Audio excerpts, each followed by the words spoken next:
December 16th, 1944. The Ardennes forest was quiet one moment. It held its breath under a thick blanket of white snow. The trees stood like silent, frozen soldiers, their branches heavy with ice. For the men huddled in their foxholes, the silence was a fragile gift. They could see their own breath in the frigid air, a small cloud of life. Then, in the blink of an eye, the gift was shattered. The silence was not just broken, it was annihilated. The world erupted in a cataclysm of sound and fury. The screaming started first. It was the sound of artillery shells tearing through the winter sky. A high-pitched whistle promised death from above. Then came the explosions. The ground shuddered as if a giant beast was trying to break free. Trees that had stood for a century were torn apart, their splintered trunks thrown into the air like matchsticks. Caught in the heart of this maelstrom was a single M4 Sherman tank. Moments ago, it had been a symbol of American power, a mobile fortress, a cramped but familiar home for its 5-man crew. A direct hit from a German 88mm shell had struck it with unimaginable force. The impact had been catastrophic. The entire turret with its powerful 75mm gun had been ripped clean from the hull. A grotesque decapitation left the tank's body exposed to the winter sky. The thick armor plate was peeled back like the lid of a tin can. Inside, scorched and mangled, jagged steel glowed. The radio was a melted mess of wires and shattered tubes. The lights were dead. The periscopes were shattered. The commander, the gunner, the loader, their bodies were now part of the wreckage, their blood frozen into dark, crystalline patterns. The driver and his assistant were grievously wounded, their cries for help lost in the roar. The tank was a steel coffin, a useless hulk in a killing field. But deep within, the powerful right radial engine was damaged, not destroyed. It still held a spark of life. His name was James Barker. He was not a hardened infantryman or a decorated officer. He was a technician 5th grade, a mechanic. Not battle tactics or strategic objectives, a world of grease, wrenches, the intricate language of engines. He knew the Sherman not as a weapon, but as a living, breathing thing. The specific growl of its engine, the subtle clatter of its tracks, the way its levers felt in his hands. As the battle exploded, Barker was not in the tank. He'd been working on a nearby jeep when the first shells landed. He saw the flash. He heard the sickening crunch. He watched his tank torn apart. Flames, smoke, and German panzers advancing. Panic said run. Others fled. Barker did not. He saw dead crewmen, a wounded driver crawling from the hatch, the enemy getting closer. Not loyalty to command or country, but to the machine and the men who died in it. Leaving felt like betrayal. In a world gone mad, one thing made sense: the engine. He made a choice born of grief, stubbornness, and a mechanic's knowledge. He ran toward the mangled tank, not away. Climbing into the driver's compartment of the ruined Sherman was like entering a butcher's shop. The air was thick with burnt oil, cordite, and blood. Snow drifted down through the gaping hole, dusting the instrument panel and the frozen seats with a delicate layer of white. The wounded were gone. Barker was alone. His hands, numb with cold, moved with desperate focus. No toolkit, no time. He traced wires for brakes and shorts. Cut lines dangled like severed nerves. Gasoline pooled on the plates.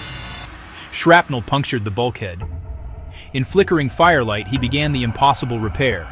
He found the main ignition wire, frayed and broken.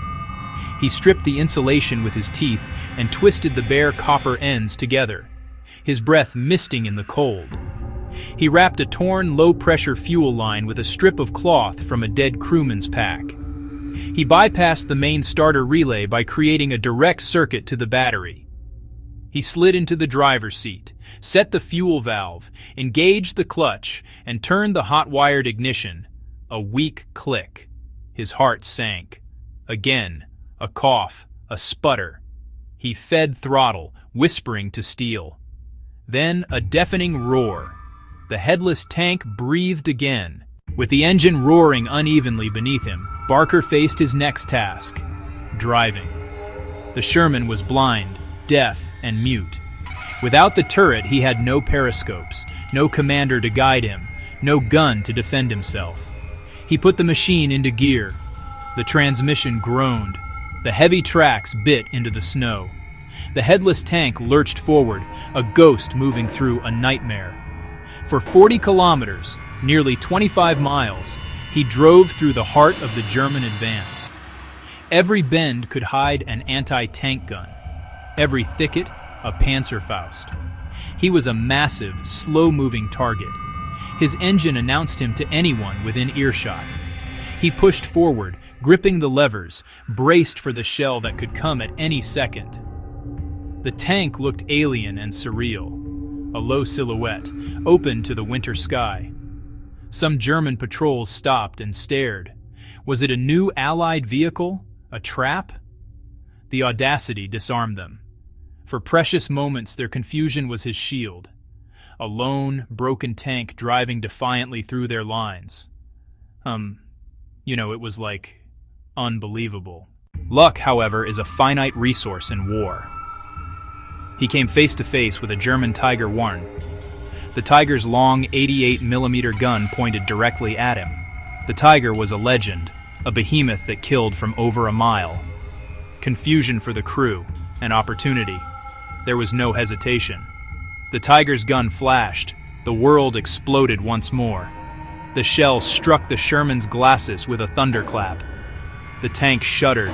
Sparks sprayed skyward as the shot ricocheted. Barker was thrown against the controls, the compartment filled with the acrid smell of ozone. The hit did not penetrate, a small miracle, but the kinetic force was enough. The engine coughed, sputtered, died. Silence, broken only by a tiny crackle of electrical fire and the Tiger's approaching rumble. He was alive, trapped in a dead metal box, squarely in their sights. The loader reloaded. Any sane man would surrender or flee, but sanity had left Barker miles ago. He heard the Tiger's tracks. He had only seconds. He looked at the dead controls, then at the gaping hole above. There was one option left, the most insane of all. With the Tiger looming ever closer, Barker scrambled out of the driver's hatch and onto the engine deck. The cold hit like a blow. He was completely exposed, a single fragile figure on a vast stage of snow and steel. Bullets from supporting infantry snapped past, kicking up little puffs of snow around his feet. He felt the vibrations as the Tiger approached. He ignored it all, wrenched open the heavy engine doors. A wave of heat and hot metal smell washed over him. The inside was chaos. To Barker, familiar. The shock had knocked a crucial ignition cable loose and jammed the manual starter crank. His raw hands seized the severed cable, jammed it onto the terminal. A spark leapt. He held fast. He threw his weight against the jammed lever. It wouldn't budge. The Tiger's machine gun stitched the air like ripping canvas. With a groan and crack, it gave. He cranked with everything he had. Once, twice, a weak cough, then life. As the Tiger's barrel aligned, the Sherman's engine roared back, defiant. Barker dove in, slammed it into gear, and lurched forward as the shell screamed past where he had been. The remainder of the journey was a testament to the resilience of both man and machine. He did not slow down. The engine made new, alarming noises and spit smoke. Burning American half-tracks, abandoned artillery, frozen bodies from both sides. Each mile a victory, each kilometer a defiance. Nearing American lines, his headless silhouette caused chaos. They prepared to fire, mistaking it for a German assault gun. Barker waved an oily rag. Slowly, fingers eased. Men held their fire. The mangled Sherman rolled in and stopped. They peered into the open top and saw one man, black with grease, hands shaking. They rushed to help, slapped his back, offered cigarettes and coffee. They called him a hero. They called him crazy. Barker could barely speak. He pointed at the engine. To them, it was a miracle. The story of James Barker and his headless Sherman is not a grand tale of battlefield glory.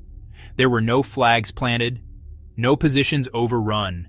It is a quieter, more fundamental story of courage.